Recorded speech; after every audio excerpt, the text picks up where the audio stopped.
was like, dude, no rush, family, by the way. And Yes. it was crazy because like, oh, and then I started reading the post. I was like, oh, this is why.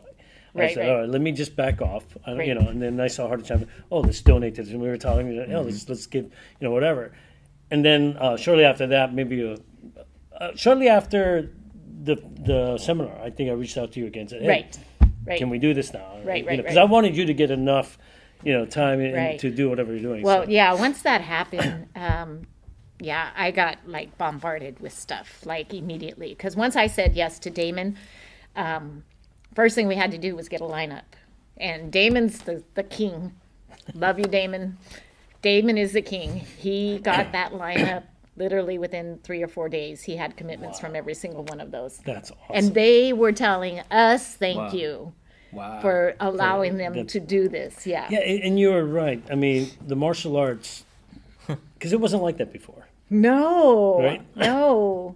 And now it's become that everybody does it for the love of. Yeah. I mean, Ohana. Right. Really it's literally really martial means arts. A lot. Yeah. That's what it's become. Right. Because in all of the systems that you know now, especially if they have any touch to the past, has become this. Right. And you know, it's funny you should say that. It's not just Kaju. No. You know, I don't know if you guys really saw what went on, but do you guys know where we hosted that from? No.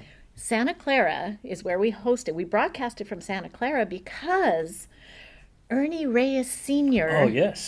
Donated his school, his equipment, his staff, everything. All we did was have to sit down and do the show. Wow. Not only that, he made a personal appearance. How is he doing, by the way? He's doing good. He did 100 push-ups on camera.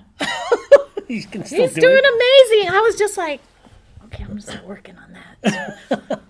Yeah, he did. I need to start working on that. Yeah, because I know he's pretty old, too. He's up there. 74. He just had his 74th birthday. Yeah. But here we are. We're Kaju. Right. And he's just Taekwondo. Opened his door. Yeah, and he said, come, we got this covered. And he made, because of him, he took that part of it completely off of our shoulders. Wow. That's one less expense, too. Well, we were going to go to Damon's school. It still wouldn't have cost us anything. But the fact that he offered it was professional. It was like so professional. And he has a beautiful place. And he has a beautiful and he had his 74th birthday stuff in the background. So we already had a table and the background was all set up real nice and everything. Wow. You didn't have to do a lot of work at all. You just came and sat down and showed up. Pretty much. So how's Ernie Jr.? I think he's in Southern California. I haven't seen him in a long time. I remember but his wife also showed up. They both showed up in full uniform. That's amazing. And they didn't have to. Right. So the point is, you know, there's such good-hearted people in martial arts. Yeah. More than there is bad. I agree, especially now. Yes. It's changed. I mean, from what it was back then. Everything was very, your school, you guys are nothing, blah, blah, kind blah. of the Cobra Kai idea, yeah. Factions. Yeah, it really was that way. I mean, I think the only one that had a lot of respect from everybody was probably Ralph Castro. Oh, yeah. He was the guy Castro. that everybody... his tournaments brought everyone together. That's I mean, and he was all over the Bay Area. Right. You know, he was throwing stuff together all the time. Right. I mean, I love that man. You know, because he was just... If you were going to go to a good tournament, you knew his was going to be up and up. There was no shadiness. Because there were some that were. Well, I competed a lot on the CKL, which I loved the CKL, which was Ron Martini, Leo Fong, and Joe Myers. Those were some really good tournaments. But Ralph Castro as well, his tournaments were really good. Yes. But he had the pageantry. He would have everybody. I mean, there's hundreds of people that show up. Yeah. You remember that? I mean, his tournaments are always crowded. Right. So, those are the good old days. Do you miss those? I do. You know, I just wish that we didn't have to grow old. Well, you know, a few years back, we went to a tournament from one of our students who was doing a Shotokan, and he invited us to watch it, and we went there, and I tell you, not more than 100 people showed up. At a tournament? At a tournament. That's not good. It's like, oof, you know, I'm like, wow. That's kind of like the NBL, which used to be the biggest. Right. Ever. I mean, it just was phenomenal. And I heard last year they only had like 150 at their World Games. I'm like, what happened? Yeah. What do you think happened? What's your inside take Since on I haven't really been following the NBL, I can't really say exactly what happened. I did drop in on the Long Beach Internationals a few years ago. Same thing. Yeah, it's They really were been inside of a small hotel room Oof. with just a handful of people in there, and I'm like, this isn't the Long Beach Internationals I remember. Have you ever gone to the Hunchy's gatherings? To Frank Hunchy? no. He used to. Well, when we first went to one of his Sacramento? Well, 5 years ago in Sacramento. Is that the one that they have it in this like big like, giant hotel? Usually, yeah. Oh no. What I'm thinking is kind of like a forest type Oh, atmosphere. There's somebody that does something like yeah. that. Yeah, no, there's a couple of Yeah, those, but they used to in the beginning when we first went 5 years ago. It was packed. Then we went just the year before the COVID, and I mean, talk about Much small. smaller, I mean, it's we asked a couple of Denise, I think it was. We were asking her, do you think it's getting bigger or getting smaller martial arts? I think because of the MMA. Yeah. I think the traditional shrinking. is taking a big hit. But the women's stuff is getting bigger though. The women's stuff, I see more and more women out there now. I was like I think it's pleasantly probably Ronda surprised. Rousey. You think Rousey had a lot to do with that? A lot of Maybe, other female maybe, fighters yeah, that are yeah, coming yeah. up. Yeah, and the new girl, what's that new girl? The Mexican girl, the Latin girl. She's awesome. She's the world champion right now. Yeah, I forget don't her name. know. She's in MMA and she's just phenomenal to watch. That's good. The women, Yeah. they need to get that showcasing because, back in the days at tournaments, we really didn't get it. Yeah, how many did you usually have back in the day? We had, we had a handful. It wasn't like we had nothing, but we just got like swept under the rug all the time. And so, it wasn't until like I would say like early 90s is when you started to see a little bit more equalizing going on as far as that goes. How do we change that? How do we get Well, more women? a lot of the tournament promoters started just making it equal, like offering the same prize as the men. Oh, so there wasn't even the same amount of. Oh no. No. If anything. Sometimes it was nothing. Yeah. Sometimes they would tell you if you want that grand champion money, you have to fight the men. I fought Nasty Anderson because of it. Do you know who Steve Nasty Anderson is? Yeah. A world champion. yeah, He recently passed away, but I fought him. And it was so funny is my dad happened to go to that tournament. And so the one tournament, I'm fighting Nasty Anderson. Again, yeah. So at first, she did good against Nasty. And I know Nasty was holding back. It's all good. Because that guy was good. Yeah. And he's bigger than me and everything. Right. Respect. Right. Exactly. So, but after the years keep going and going and going, before you knew it, that, I was whooping on Nasty, according to my dad. Yeah. Every So year. it got bigger and bigger. She got a good few hits in. Right. Oh no, she beat the crap out of him. Right. She lost because the judges gave it to him because he was the champion. Right? They didn't want to hurt his ego. I can just see. I'm like every year. I'm like, oh no. Dad. Yeah. You gotta love him though, right? Right? Yeah. Hey, he talked up his daughter. I love that. That's a good dad. That's funny. That is hilarious. So where do you go from here? I mean, I know you've got a lot more years. I got tons. yeah. I'm not done. Yeah. That's great though. I mean, you're very inspiring. Well, I mean, thank you. Here's the other part that I've noticed with a lot of female martial artists. Besides being They're badasses. very happy and bubbly like you. Oh, okay. I mean, you talk to Malia. She was just Yeah, Amelia is a bubbly person. Yeah, she's just, you can't say Denise, anything too. that's going to dent her at all whatsoever. Right. She doesn't give a shit. Right. She just, boom. She's very matter. Right. The same thing with Denise, who's a little more reserved. But for the most part, you women just don't care about all that stuff. We just, we're here. It's just the confidence that I the love martial that. arts has brought, into our life. But because we recently spoke to another young lady who was a corrections officer for Probation officer for many years, and she had very similar personality. Yeah. Very bubbly, and I mean, she saw some stuff she went through and survived. But she wasn't in martial arts, or she was? Wasn't in martial No, arts. her husband, who taught the defensive tactics, taught her that every day. Yeah. Okay, well, there it is. Just, yeah. It's a confidence thing. It's like, Mind you, he's also like 6'3", Yeah. 6'4", and she's like 5'9". yeah. Yeah, one of the stories that she talks about, she took her son, who at the time was probably about 12 or whatever, but he was 6 foot tall. Uh-huh. And mouthing off at Mom. She's like, you need to cut it out. He goes, no, Mom, all right. So she takes him to the ground, cuffs him, and sticks him on one of these. I love it. You know, those little kiddie rocking rides. things? Yeah. outside In front of a the mall. stores. Yeah. In front of a supermarket, and left him love there it. while she shopped. I love it. Finally came out and said, okay, you can act right. He goes, yeah, Mom. And he just scurries into the car. That's so funny. I love it. But yeah, you should watch that episode. Her name is it actually just came up today. Rhonda Collins. Yeah, we just Rhonda put it in Collins. today. Okay. But watch that. She is the most chillest person in the world.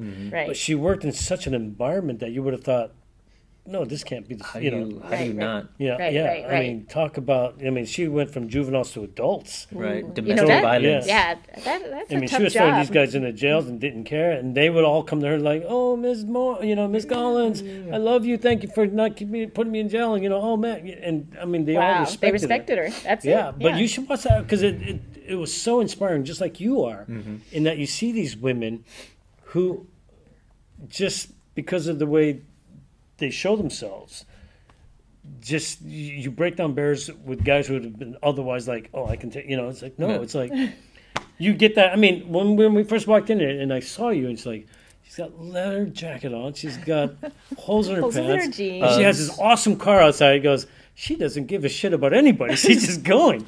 Hey. I mean, it's really impressive to watch and see. Well, it's not that she doesn't give a shit. It's that she doesn't care enough to let other people's opinions stop her from doing what she wants. Oh no, I'm focused on You have your goals. I do. And you I know do. what you want. Yeah. And Yeah. that's very difficult. And not just even for women. I think for pretty much a lot of people don't know what they want. They have no sense of direction in that aspect. But you're saying that in martial arts, you learned how to focus that. Right. How do you keep that alive in your teachings? How do you pass that on to your students? I just try to encourage them to do some of the same things, to follow the same directions. I just got to keep pushing them and give them that energy, to... What do you do with the bad apples? Because I know that's... They're that around. happens, doesn't it? I don't have any bad apples. Good Oh. No, just kidding. you see that chest? Yeah. But that's the Oh, you know what? reality Okay, of so I love teaching. Right. I was working, one of the little girls that was in the class this morning, she was being a little difficult. But that's, I think, when I decide to jump in, when I see that and try to encourage and try and talk and try and push her and get her out of whatever that situation is. Right. So, I don't feel like I did it 100%, but I felt like I encouraged her enough to move on. But she wasn't my student. But what I'm saying is, if I see that, if I see somebody like that, I try to encourage them. I try to give them, that little one-on-one attention and do that. It's tough because I remember. I mean, we've had students where no matter what you said or did, they just weren't going to comply, and you're like, you know what, you need to leave then. Yeah. And you hate to do that. Yeah. No, I've never done that. They were older, not kids. Yeah, they were adults. Well, I'm kidding. they were adult age. Let's put it that way. I'm kidding. I actually teach a couple of autistic men. They're like 20 and 21, and I see things different through their eyes because I watch when they learn, and when they learn something, they get so excited. Right.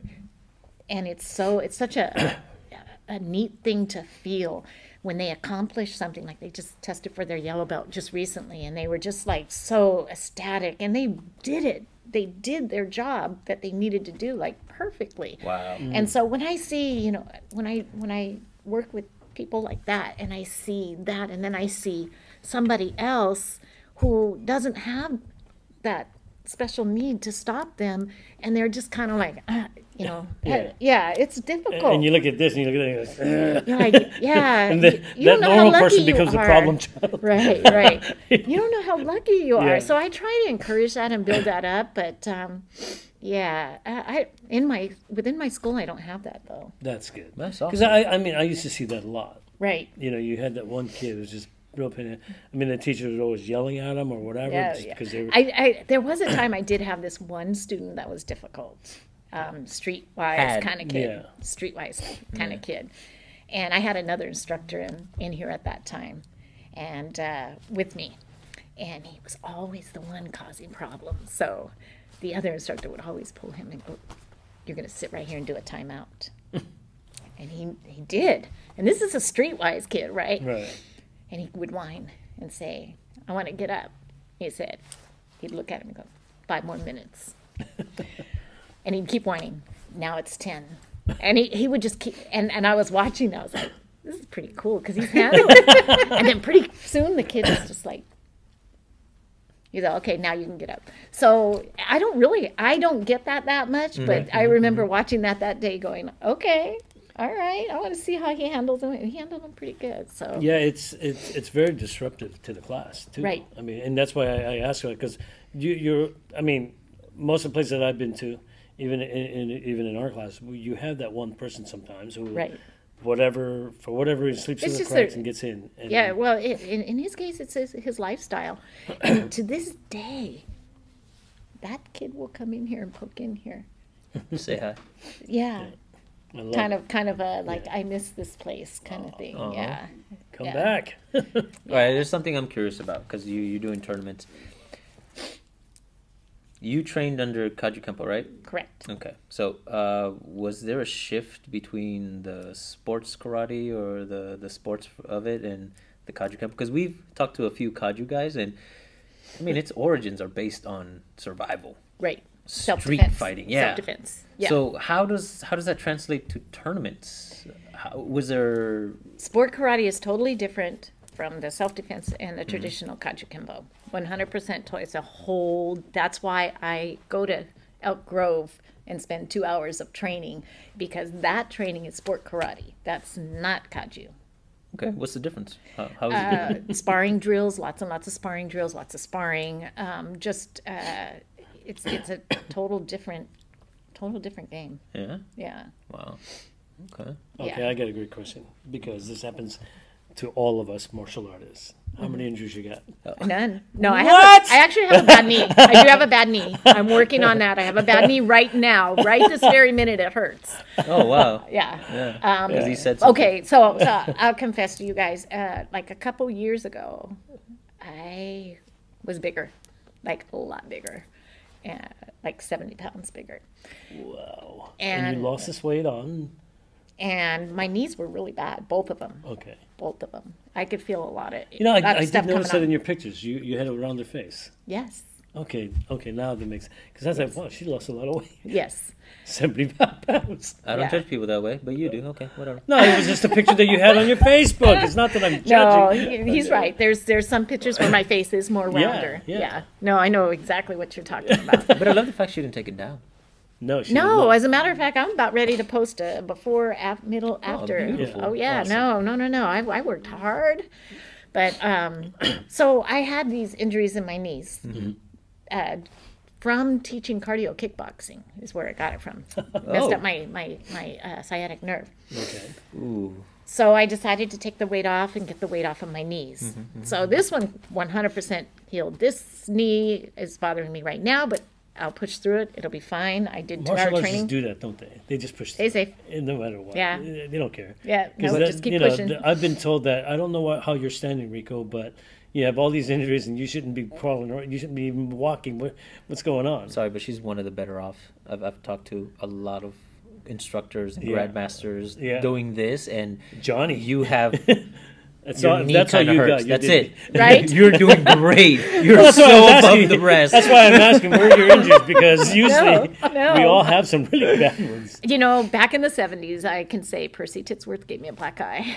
Oh, That's it. that's it. You bully. Percy. She learned.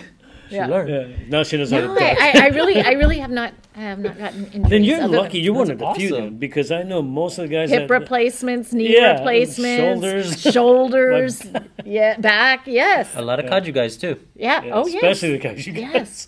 No, I have my back is great. Yeah, talk to Johnny Oliva. Yeah. Well, him and then Ron Esteller. Ron Estella. Oh, Ron's such a good friend of mine. Oh yeah. Oh my gosh. You watch I his love episode. Ron. He's pretty funny on the Yeah, he episode. really is. Did you do episode? Yeah, oh yeah, my you gotta goodness, watch I it. love Ron. He'll crack you up throughout the show. Yeah. Yeah.